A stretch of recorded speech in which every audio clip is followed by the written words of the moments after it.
get some help or mentor that can give some advice to you, can give some encouragement.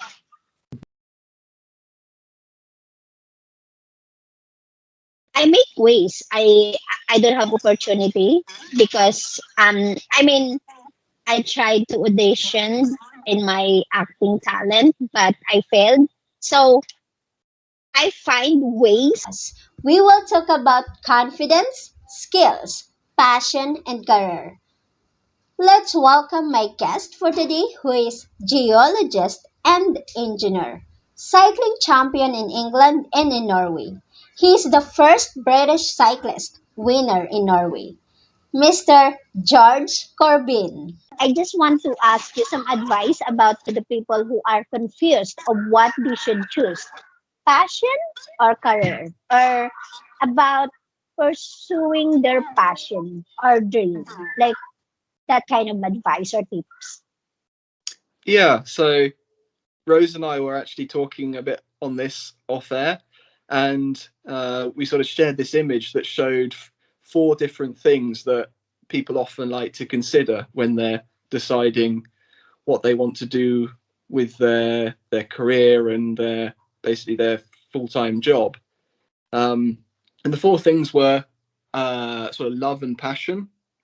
Another one was picking something that pays well. Those two are probably the most obvious. People think it's just between what gives me the money and what's my real passion. But there's also a couple other things to include. For instance, something that pays very well. And a fourth thing is more of what people can see as like their mission and what the world needs. And that's sort of the fourth thing. And this diagram that we were talking around, what it did is it combined these four things. I don't know if anyone can remember the diagram you did at school, but it's like four overlapping circles. Yes. And then if you combine them in the middle, you get what this author who made the article and the diagram considered to be perfection. And we can almost take that a little bit further, because that diagram assumes that you want equal amounts of all four things. And I think Rose and I agree that that's not always the case, and it depends on the person. So some people will prioritize what the world needs.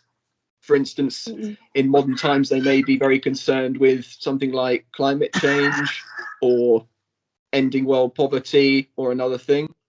And then other people will they really value the financial side of things. And there's no right answer.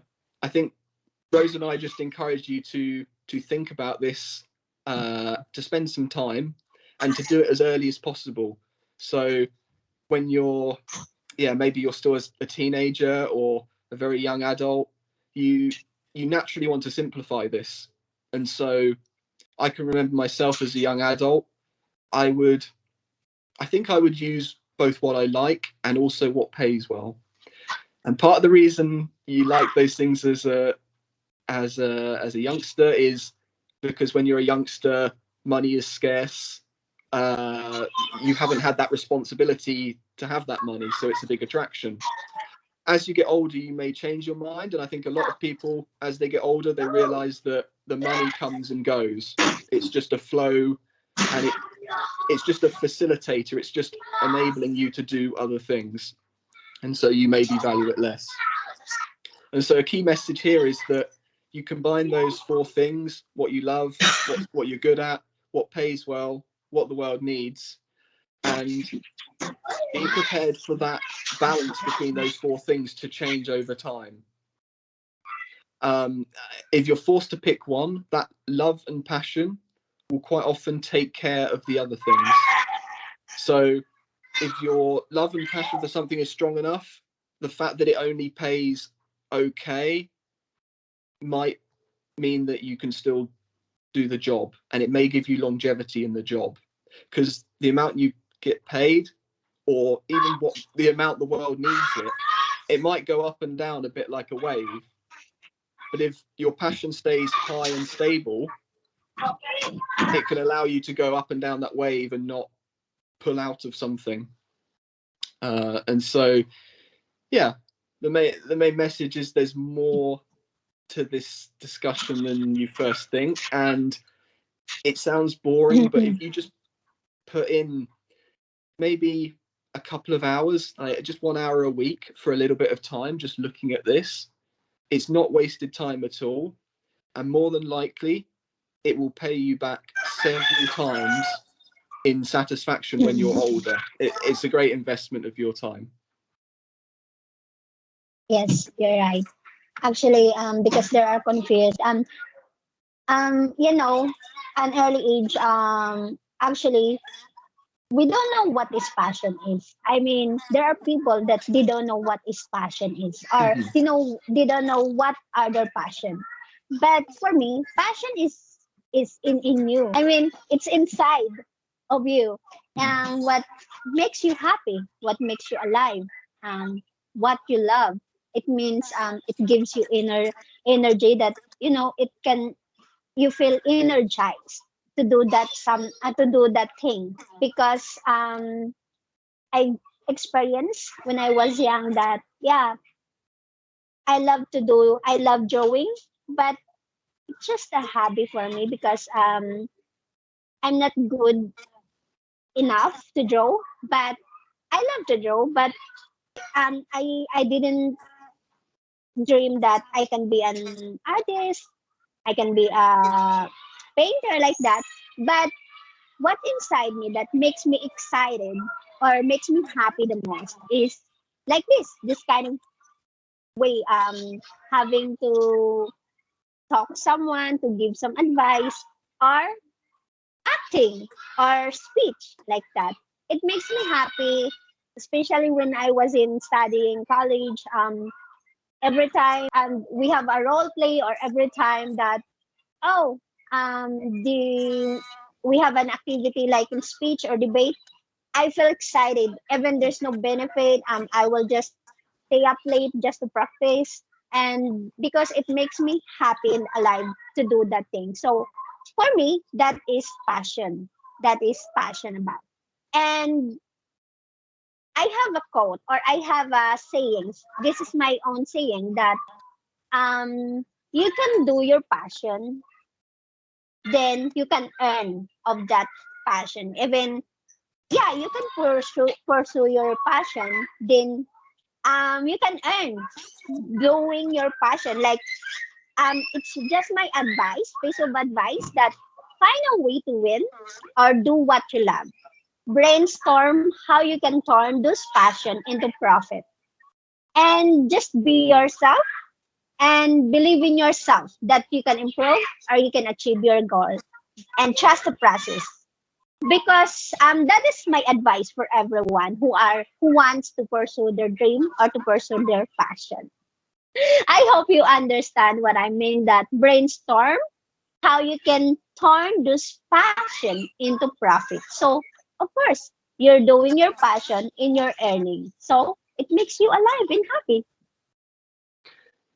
Yeah, so I'd just like to take one of the things Rose just said there, and you were talking about both drawing and it not being very good, and also maybe doing drama and acting, and sort of you were saying being no benefit to it. I mean, I'm sure your artwork is 10 times better than what I can do, but I'm gonna throw you the question of thinking that there's no benefit. I mean, do you think, particularly if you've had a day where you've either not been creative or you've maybe had so not such a good day, do you think that creative sort of avenue has allowed you to have a better day after that? Maybe um, just relieved your stress one day, or it's Mm-mm. um, made you realize, oh, I've got a task I need to do. So maybe it does have a few extra ways it can help you. Yes, yes. It we can relive the benefits of doing what we love, especially in what like what I said. I'm doing I'm doing drawing or acting. I mean of that, I don't have benefits of any money. I don't earn with that because it's not my job, because I didn't pursue it to be a professional artist. but it benefits me because I feel relieved. Just my stress reliever to draw, to paint, to act, even just doing like this in online, doing and taking videos or like this vlogging. It makes me feel alive, and that's a good benefits for me. Yeah, and people will pick up on the passion. I mean, particularly with creative things and where you're sharing it through even mediums like this, people are magnetized to other people who clearly have a passion and are enjoying their time. It draws people in because they want a spoonful of whatever you've got. They want that feeling of the satisfaction, and so it will always draw people in. And yeah, like monetizing hobbies, it can be difficult, and I think it wouldn't be true to say they're all equally easy to monetize, but you can forget, particularly when you start mastering a hobby, how unique and sort of how high level what you know is. And there's almost always a way Mm-mm. you can share that knowledge, because that's what it is. It's either knowledge or mastery in something. And there's always something Mm-mm. within that you have, sort of you can offer to someone else. Your market size, the amount of people who are interested, might be quite small, but there's nothing to stop you broadening out slightly. For instance, Rose was saying she likes art and drama and talking and things. You probably just started with maybe one of those as your main thing, and then you realized, oh, this is kind of similar. It makes me feel the same way, and so you broadened your skill base, and all of a sudden you maybe start attracting more people who, for instance, weren't so interested in the artwork, but they love the idea that you like acting. And so when you get a broader audience, that can increase the ability to monetize something. Um, Actually, in this vlog, I'm just starting. Even I'm not expert. I'm just doing this. Even I'm hoping to increase, or I mean to increase my audience or my subscribers here someday. But I make ways. I don't have opportunity because I mean I tried to audition in my acting talent, but I failed. So I find ways on my own. I make my own opportunity because there's no opportunity for me on that. So I make my own opportunity by creating a channel. So I express my hobbies here, my drawing skills, my acting and speaking. So that's why I'm creating this channel. And it's just a piece of advice that even you don't have any opportunity for your passion in any company that you want to apply or whatever, um you can make your own ways. Maybe if you do drawing, you can post it on your wall in your Facebook, and everyone can see it. Maybe they can direct message you to buy that kind of artwork. So like what I'm doing, I'm creating channel on my own. Even there's no opportunity, I'm making my own opportunity. Yeah, absolutely. And talking about the idea that it's very easy for you to realize you have maybe less chances than some other people, and people can use that as sort of a first hurdle as a reason to get demotivated, to say, oh, it's not fair, or oh, I can't achieve it because of this. But yeah, as Rose is proving in her case as well, um, part of the battle is just starting something and not being afraid of some of the criticism. I mean, that's not easy. I mean, human beings, we are almost socially programmed to focus in on the negatives. It sort of dates back a bit to ancient times when we were in smaller communities, and it was almost a safety mechanism, because in a small community, if you get one or two people with negative opinions on you, before you know it, there's enough people that it's like a safety risk when you're in prehistoric times. And so, yeah, you have to fight against that ingrained behavior of fearing a bit of criticism. And one of the best things to do, of course, it doesn't help you the first time because you've got to get over that hurdle. But once you've done it the first time, you see maybe the feedback or what people are saying, and you realize that it's not that bad. The world didn't end. I'm not the worst person ever for having the guts to start something creative. And that will reinforce your behavior of, okay, I can do a small thing, so I can take the next step. Yes. And as for getting started, don't be afraid to ask for help, particularly if you find someone who's maybe slightly further along the path than you. Maybe it isn't a best use of your time to reach for the world's best, because their time will be very short and they'll have millions of people asking for advice.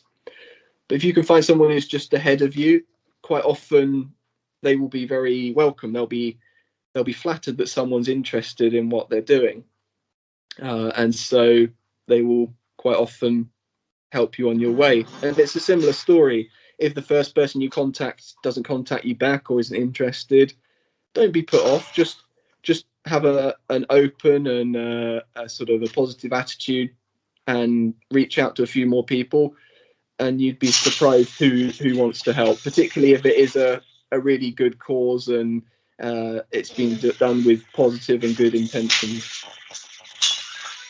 Yes, that's true. Just be open. Um, open. You just be open and take risk. You need to get out of your comfort zone and try new things, learn new things. Try to take risk to learn, and of course, open. Just grab any opportunities that can help you to improve yourself. That can help to improve your skills and talents.